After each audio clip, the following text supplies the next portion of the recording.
Good morning, students. Good morning, sir. Yeah. So, so far we have been discussing about different topics. That is, in the last lecture we finished the comfort properties of textiles. I hope you have understood that. So that is a very big unit. So in today's topic, we will move on to a new unit, which is the medical textiles. So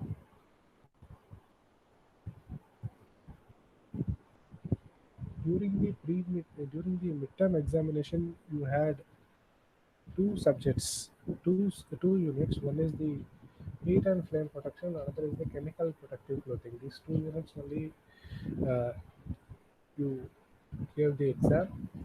But for your internal examination, what I am planning is ballistic protection, then camouflage, then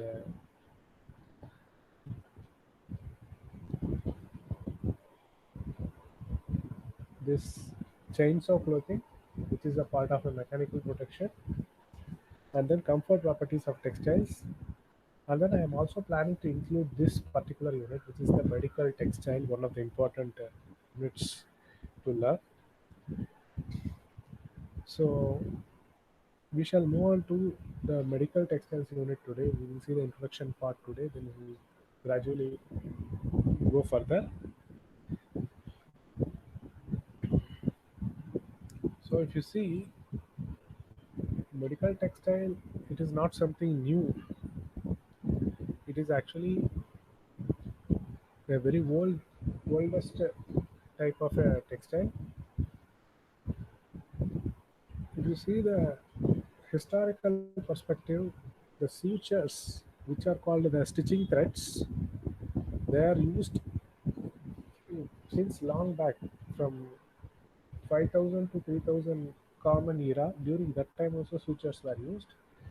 Uh, there are different fibers were tried to be used like flax, silk, linen strips, and cotton. These were extensively used with the uh, by the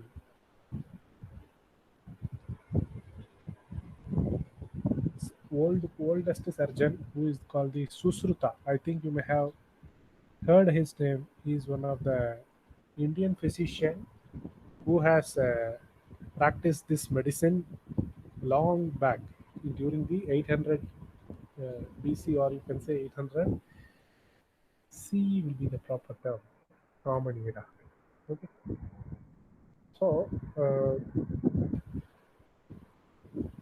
it is a very old type of a textile in which their medicine in the medical field. These textiles have been using. This practice is there for several thousand of years. And even if you see in the Indian civilization, it is much old. And if you see the Egyptian civilization, it is recorded in a book called the Surgical Papyrus, where 4,000 years ago, the fibers were used for medical application. There are different fibers also have been tried, like horse hair, leather strip, cotton, animal sinews, and fibrous tree bark. These also have been tried. Okay, so there are great history about this medical textile, where different fibers have been already explored by the ancient physicians like Sushruta, whom you are seeing in the picture. Uh, just a minute. The phone.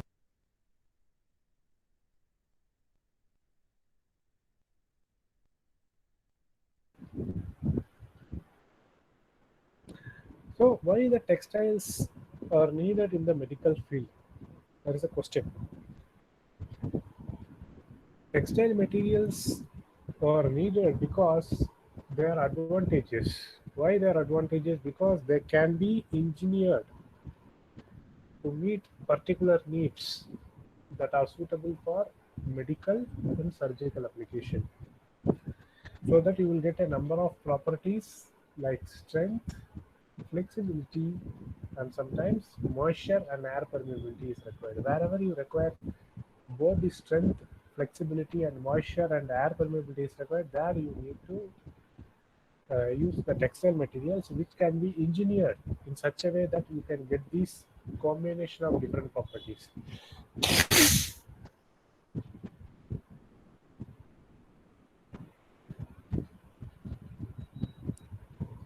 What are the materials used in the medical textiles?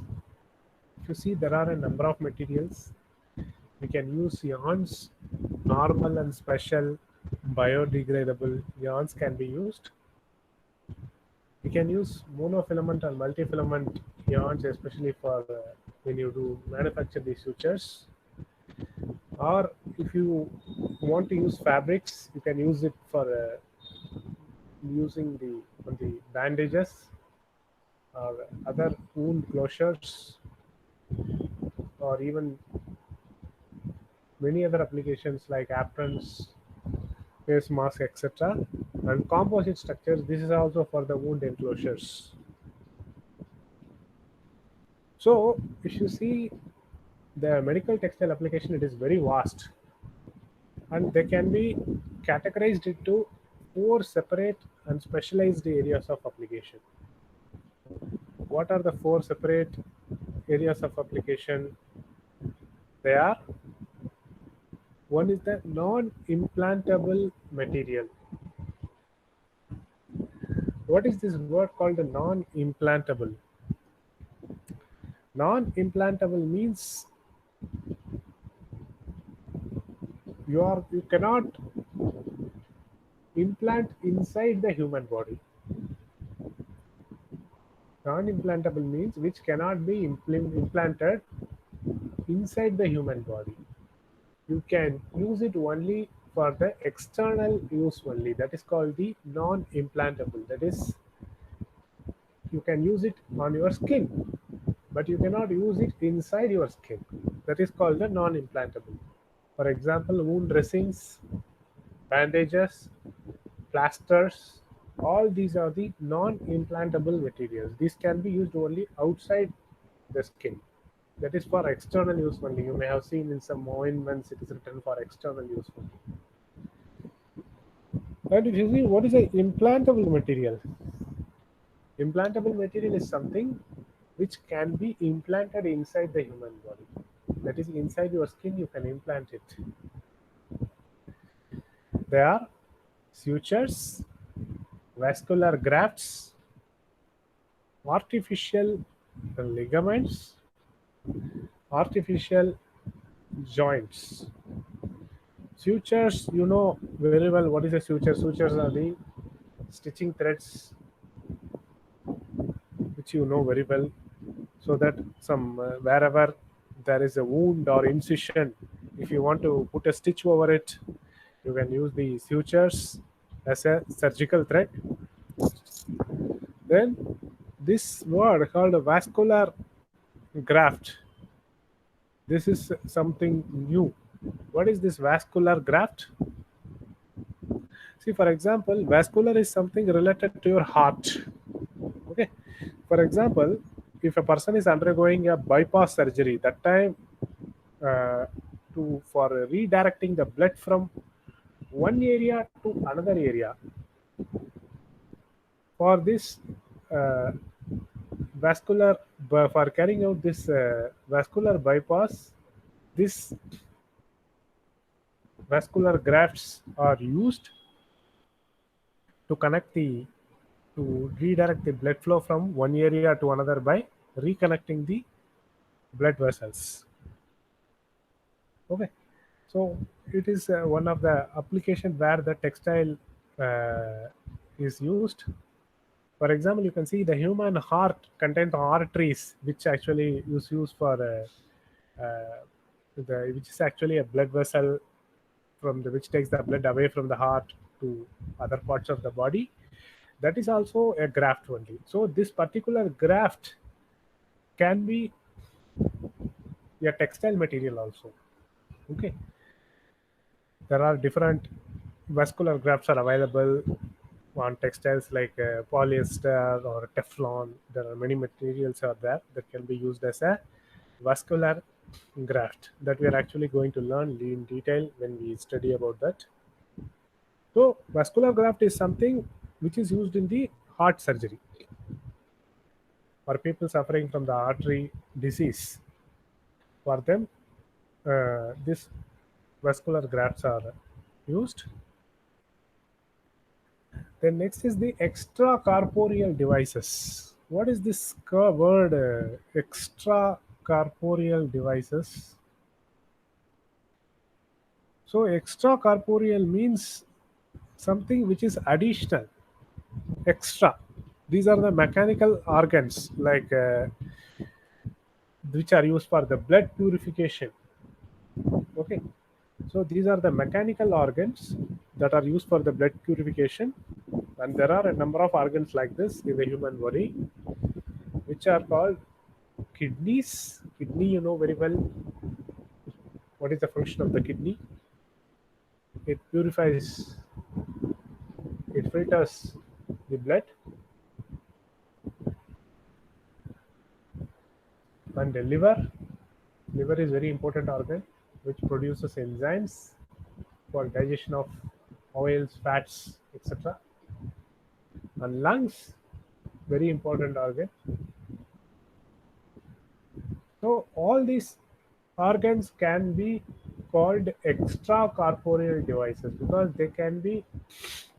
they are actually the mechanical organs that can be uh, also be replaced with the help of a textile materials. Artificial kidneys, artificial liver, and artificial lungs. These can be the extracorporeal devices. Then next is the healthcare and hygiene products. What are they? There are different healthcare and hygiene products. If you say bedding, clothing, surgical gowns, clothes, wipes, face masks, etc., all these are the healthcare or hygiene products. So this is the important application area in the medical textile where you can see there are four important categories. So if anyone is asking you what are the application areas of the medical textile, you should name these four and you should know what are they and what are the examples. And if you see the medical textile market is a very big market, and it is mainly driven by number of factors. What are they? They are population growth.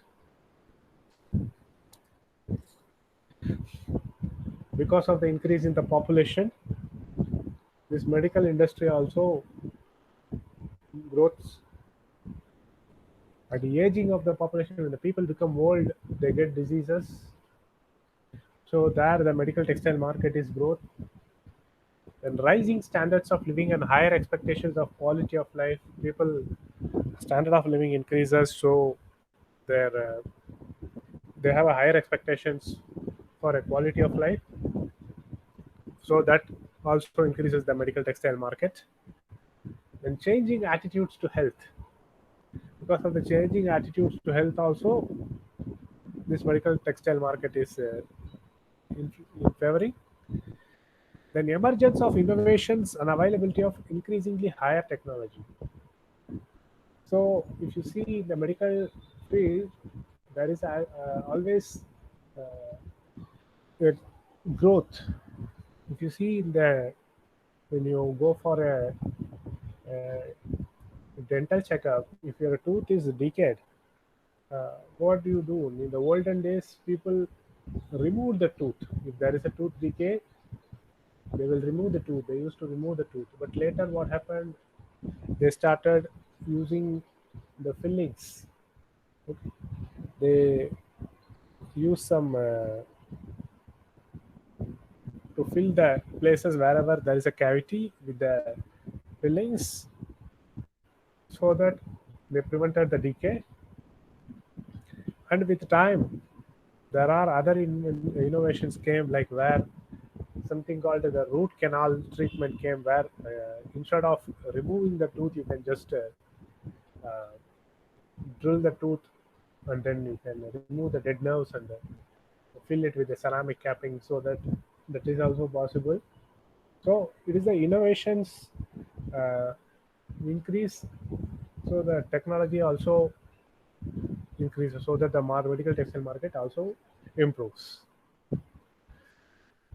So first, what we will see is, we will see about the fibers. Before saying about these four specialized applications, we will see the discuss about the fibers. So if you see the fibers which are used in the medicine or in the surgery, they are classified depending upon whether the materials from which they are made up of a natural or a synthetic or a semi-synthetic, whether they are biodegradable or non-biodegradable. Based on this, you can classify the fibers. And the important thing is, all fibers in the medical textile application should be non-toxic, non-allergenic. It should not contain any toxic chemicals. It should be non-allergenic. It should not cause allergy. Non-carcinogenic, that is non-cancer producing, and are able to be sterilized without changing their physical or chemical characteristics.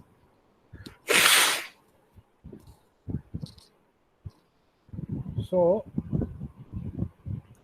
they should be able to get sterilized.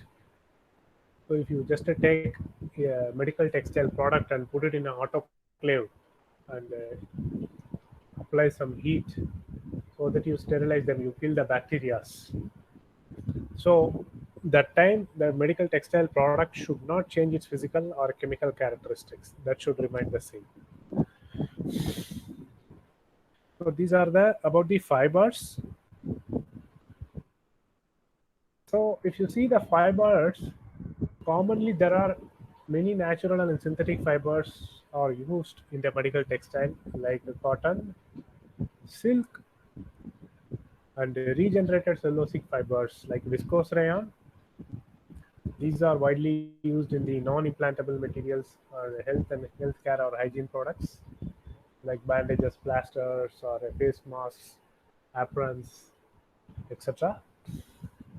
There are synthetic materials also are used, like polyester, polyamide, polytetrafluoroethylene, polypropylene, carbon, glass. These synthetic and high performance fibers are also are used in the medical textile, that we are going to see in detail actually where they are used. If you see what is meant by a biodegradable fiber, what is this word called a biodegradable? If you see what is the word biodegradable, it means that which can be degraded by the biological environment. So here, this biodegradable fibers, it means that this can be absorbed by the body within 2 to 3 months after the implantation. For example, if you are implanting a particular suture or some tissue, etc., inside the human body, after 2 to 3 months, what will happen? They will just get dissolved inside the human body. For example, if you see, there are a number of natural fibers, etc., like cotton, viscose rayon, polyamides, polyurethanes, collagen, alginate. There are a number of natural and specialty fibers which have this biodegradable property. They will just degrade after some time. But there are synthetic materials also which are used as an implant. These fibers, if you see, they are slowly absorbed within the body. They are slowly absorbed within the body and take more than 6 months to degrade. Whichever takes more time to degrade, they are called non-biodegradable. For example, synthetic fibers like polyester, which has a trade name of Dacron, polypropylene, PTFE, polytetrafluoroethylene carbon. This takes more time to degrade. Okay, so that is the difference between biodegradable and non-biodegradable fibers. Next is the specialty fibers. Specialty fibers, they are the variety of natural polymers which are used in the medical applications for wound dressings, sutures, non-woven felt, and meshes. For example, for hernia, there is the particular problem in the human body called hernia. So for hernia, meshes are made up of textile materials, and modern wound dressings.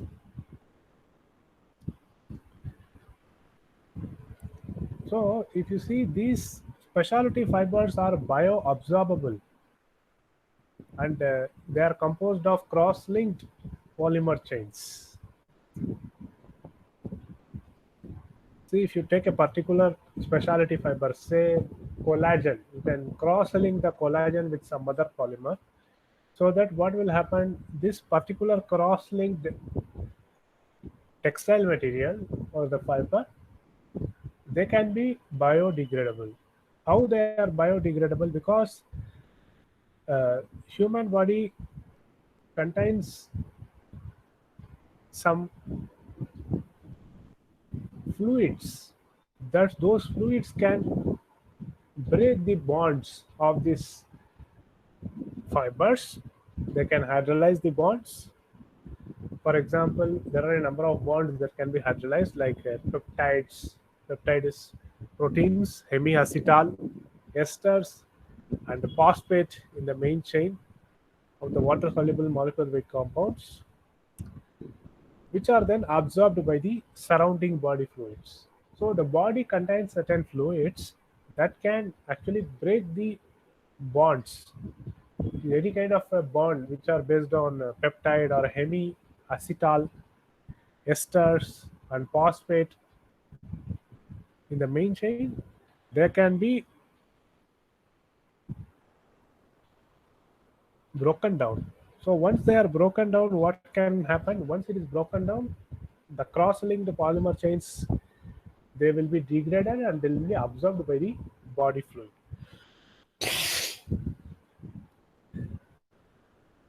And if you see, even the synthetic polymers, if you are using the synthetic polymers, in synthetic polymers also contain certain hydrolyzable units like anhydrides, carbonates, esters, and orthoesters. This also can be degraded by the body fluid, but the thing is, it will take some more time. It will not happen very fast. It will take more time to degrade, but it will degrade. Okay, so that is the specialty fibers. So now we will see what are the types of specialty fibers that we need to study. So if you see this list, there is a big list. One is called the specialty fiber list is there. First one is the collagen, alginate, chitin or chitosan, catgut, PGA, PLA. These are the specialty fibers. We will see each one briefly. First, we will see the collagen. What is this collagen? Collagen, it is the abundant protein in the human body. If you observe how much the protein, how much is present in the human body, proteins or much higher in the human body. In the human body, 1/3 of the protein is made up of collagen. Okay, if you see in the human body, proteins are present in many other places like muscles, bones, and your tooth, and skin, nails, etc.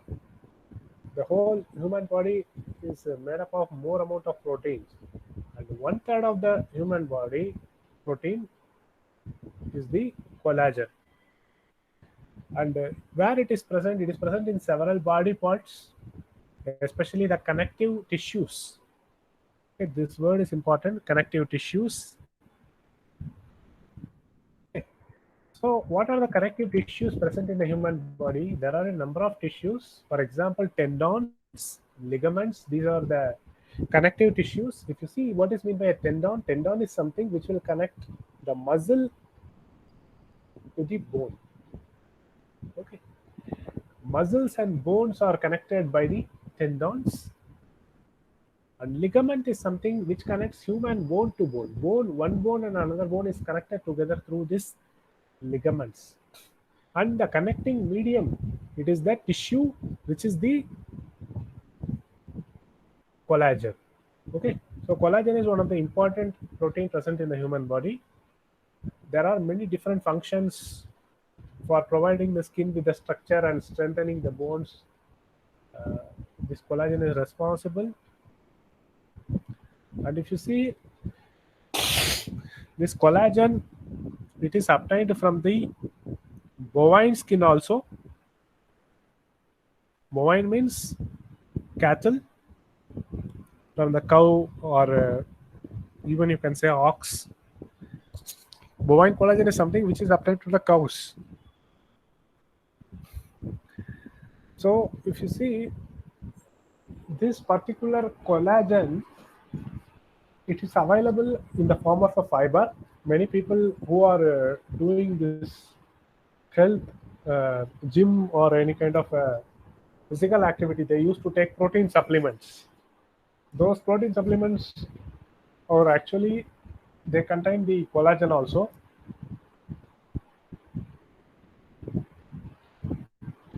So if you see, this collagen is available as in the form of a fiber or in the form of a hydrogel. You know very well what is meant by hydrogel. It is a three-dimensional network which can retain more amount of water. It is like a three-dimensional cross-linked polymeric network that can absorb more amount of water and retain uh, water in it.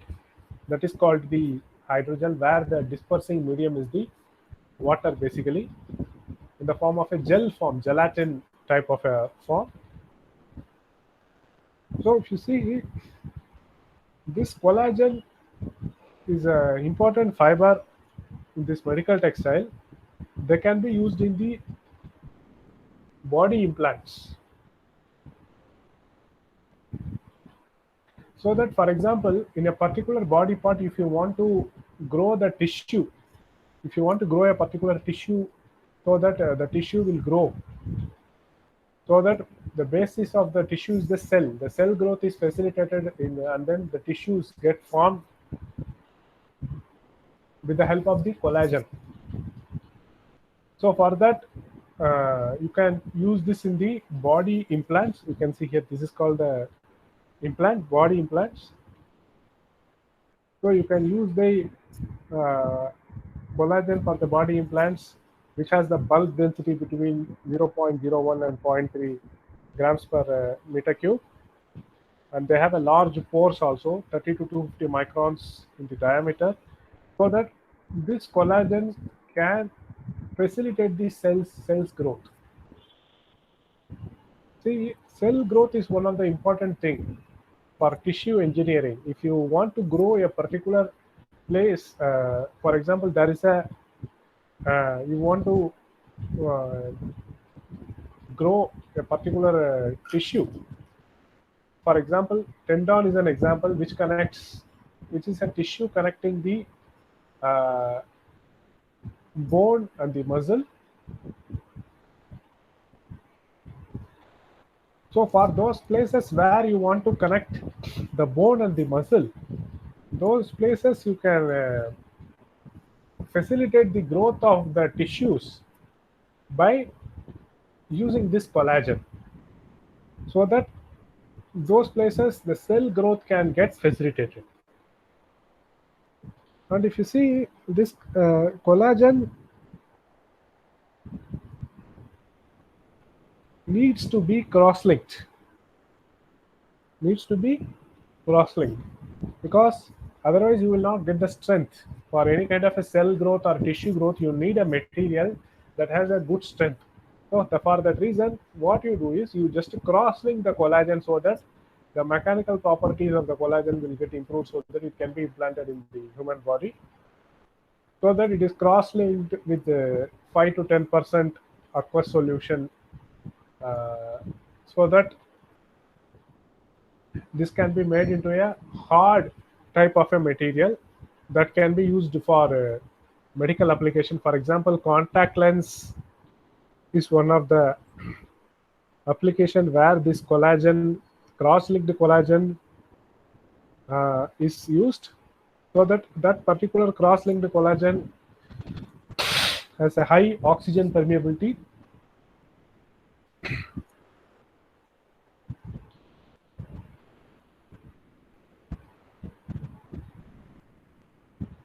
so that what will happen, the cross-linked collagen will have a good strength, so that that can be used in the processed into soft contact lenses. You must have seen that contact lenses used by people who have this eye problems. For them, the one of the material which is used in the contact lens is the collagen. Okay. So the purpose of cross-linking is the cross-linking makes the collagen much stronger, so that it leads to thicker, stiffer, and stronger type of a cornea can be developed, so that it can be used in the human eyes, so that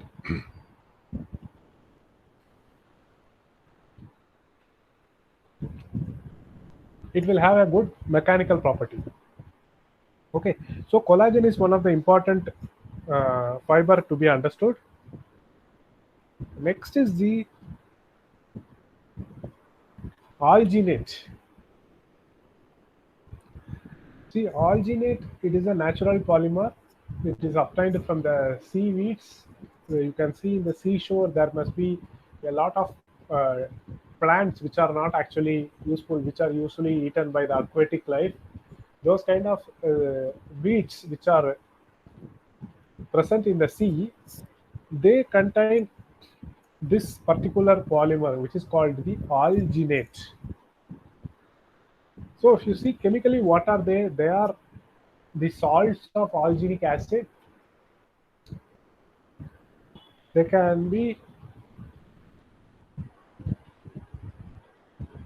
called alginate because they are called the salts of alginic acids. They contain two monomers. One is called the D-manuronic acid, M, and L-gulonoric acid. You can see here manuronic acid and gulonoric acid. Gulonoric acid. Here the thing is they are present in the form of a egg box structure. You can see the structure which is present here. The structure shows like an egg box type of a structure. So alginate is the salt of alginic acid which are obtained from the seaweeds. They are brown in color. And if you see,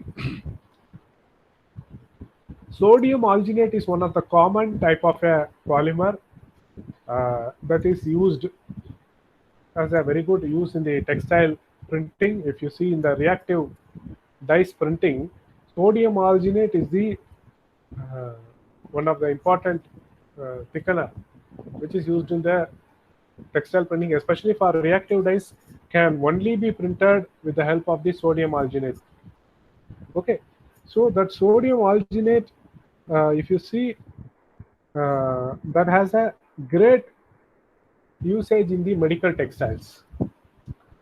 So for example, if you are using this alginate for wound dressing, what will happen is, if a sodium alginate is used, or say calcium alginate is used, so that what will happen, if it is put on the wound, this alginate used to absorb the exudate from the wound. Whatever exudate that is coming out of the wound, that will be absorbed, so that what will happen, a jelly like material will form, so that a moist environment is created. A place where there is a good moisture environment is created, so that what will happen, that will create the healing. The wound healing can happen by the alginate. And the thing is, since you are using alginate contains some calcium ions present in them, and human blood contains sodium ions present in them. So what will happen, the calcium alginate will release the calcium ions to exchange the sodium ions present in the blood, so that what will happen, the platelets which are present in the blood, that will get activated,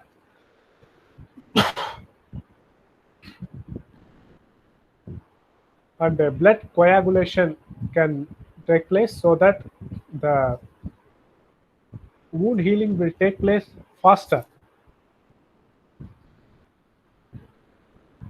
Okay, so this is how it works. You can see the diagram. So this is the calcium alginate dressing, which is placed on the wound with moderate to heavy drainage. This alginate will transform into gel that promotes moist healing environment. Okay, so for any kind of a wound, normally the important expectation is it should create an environment that is moist, so that the wound healing can take place faster. So if you see this particular alginate wound dressing, they draw in the drainage and debris and wicks away moisture away from the wound bed. So wound contains certain type of exudate that is coming out, that will be absorbed by this alginate. So that once it is absorbed, what it will do is it will release the calcium ions that will be absorbed by the wound, so that what will happen, it will promote the wound healing. Okay, so that is the thing. Next is the chitin and chitosan. Already, I hope many students are familiarized with this word called the chitin. It is one of the most abundant natural polymer in the earth. It contains amino sugars, which are actually present in the most lubricating fluids in the human body.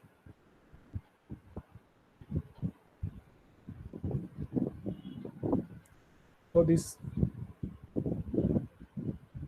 amino sugars are the basic structures in the human body.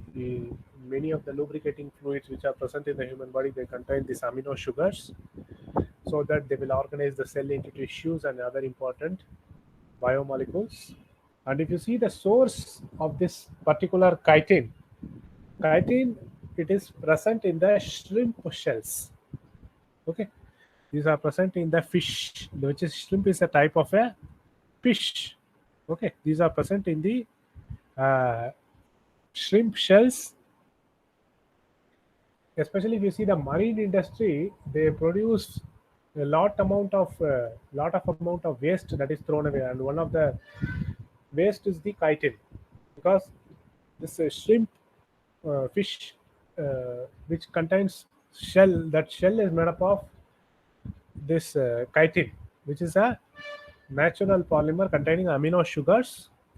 Not only that, there are many other sources of chitosan, uh, like shells of crabs, lobsters, wings of insects called butterflies, as well as in the pathogens like yeast, mushrooms, If you see, mushroom also contains this chitin, another fungi. If you see the chitin or chitosan structure, they are similar to cellulose. We will see the structure now. Only difference is the hydroxyl position in the number 2, it is replaced by the acetyl amino groups that we are going to see now. So if you see this diagram, you can understand how the chitin and chitosan are present in different sources of the nature. You can see the lobsters and other animals and insects and yeast, fungi, mushrooms, etc. All these contain this chitin or chitosan. So if you see the polymer structure, this is the structure of the chitin. The important thing to know is this chitin contains this amino. You can see here this particular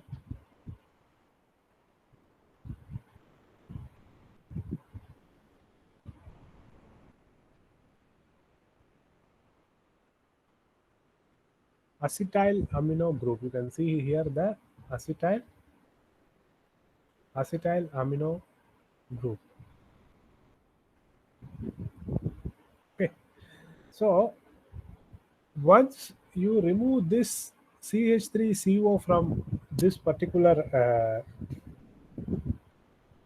structure, acetyl amino, if you remove this acetyl group from that, that is called a process called a deacetylation. This deacetylation leads to the formation of a thing called chitosan. Okay, that is the difference. One is called, you can see here the acetyl groups are present in the two different places. Both these contain this acetyl group. So this particular acetyl group is removed by a process called a deacetylation, where you process the chitin so that you get the chitosan. You can see here, this is the NH2.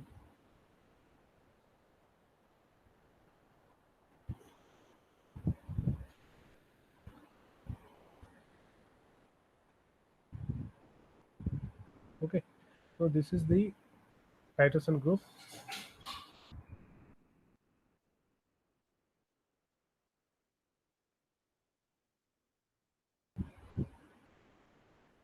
Okay, you can understand how the acetyl groups are removed and converted into amino groups. That is what is explained, where the hydroxyl groups in the position 2 have been replaced by the acetyl amino group.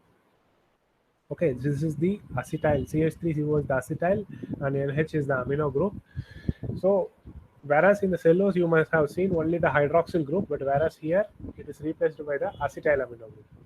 And if you observe this chitin, it is a rigid polymer. It is very strong rigid polymer, and once you remove these acetyl groups from that, so that what will happen, the rigidity reduces so that it becomes smoother, so that can be used in the many good applications. So the thing is, chitosan, it is obtained by the partially acetylating, that is removing the acetyl groups from the chitin. So how you remove it? You can take the chitin and treat it with sodium hydroxide, so that you can remove the acetyl amino groups, so that this particular chitosan can be formed. They have strength lesser than chitin, but it has a reasonably good strength for the fiber formation, similar to viscose rayon. And the thing is, this chitosan is a effective antibacterial agent. This can kill many bacteria, so that it has other advantages also. It is capable of preventing the formation of offensive orders. Offensive orders can be prevented. Athlete's foot, a disease that can be prevented, that can be cured with the help of this chitin. Then some fabrics also can be made from this, non-woven fabrics for making into artificial skin.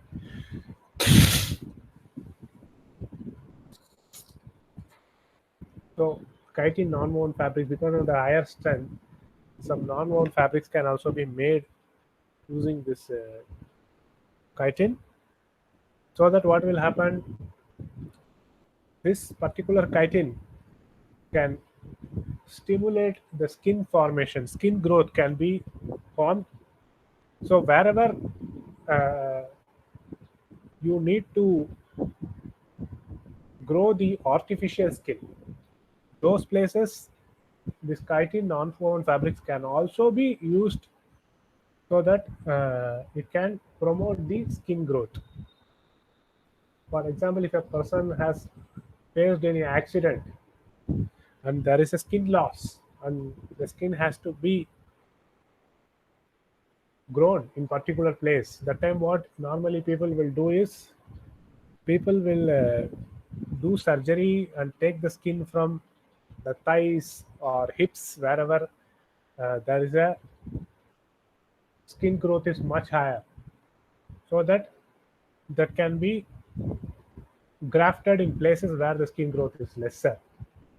Okay, in situations where uh, skin is not that much present, in that case chitin fibers can be, non-woven fabrics can be used as an artificial skin.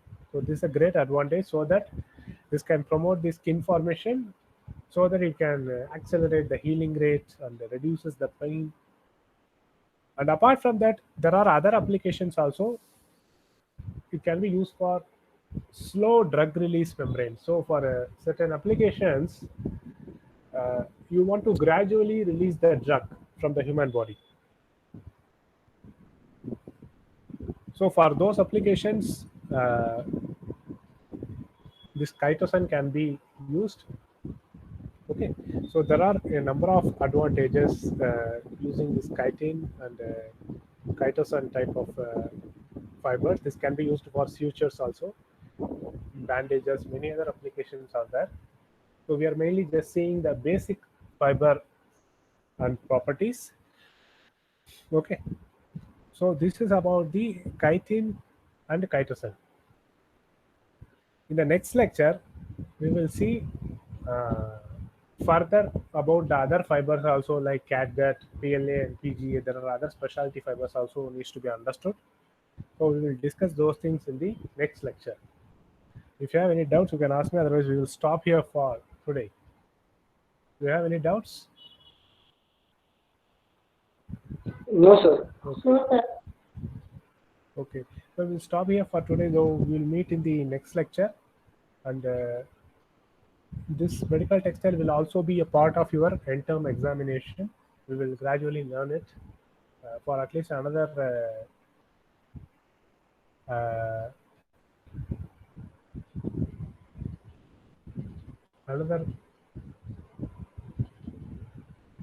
2-3 classes will be required to finish this medical textile. Minimum 2-3 classes. It's a very vast unit.